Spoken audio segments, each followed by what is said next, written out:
Israel की फौज बहुत ज्यादा घबराई हुई है। इसकी एक बड़ी वजह ईरान है।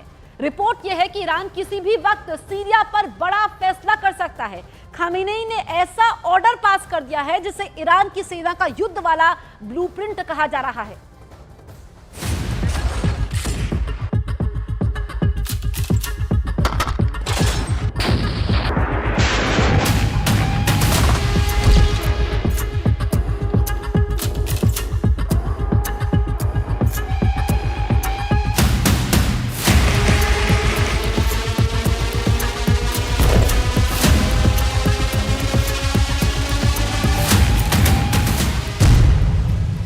सीरिया में आएगा विनाशकारी प्रलय।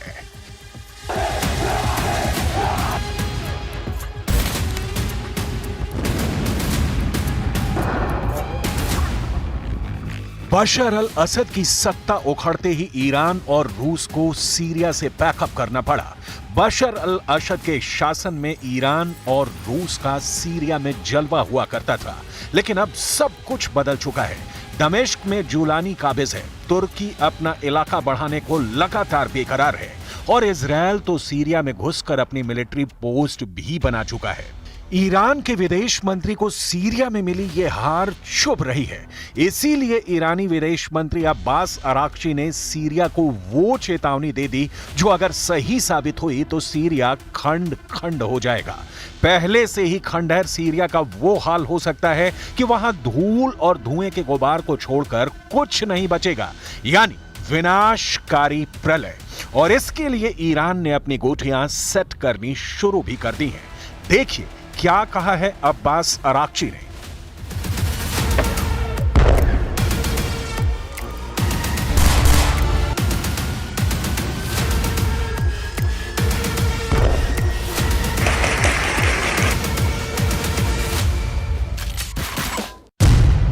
ईरान सीरिया के भविष्य के बारे में निर्णय लेने को पूरी तरह से लोगों की जिम्मेदारी मानता है, बिना किसी विदेशी दबाव या विनाशकारी हस्तक्षेप के।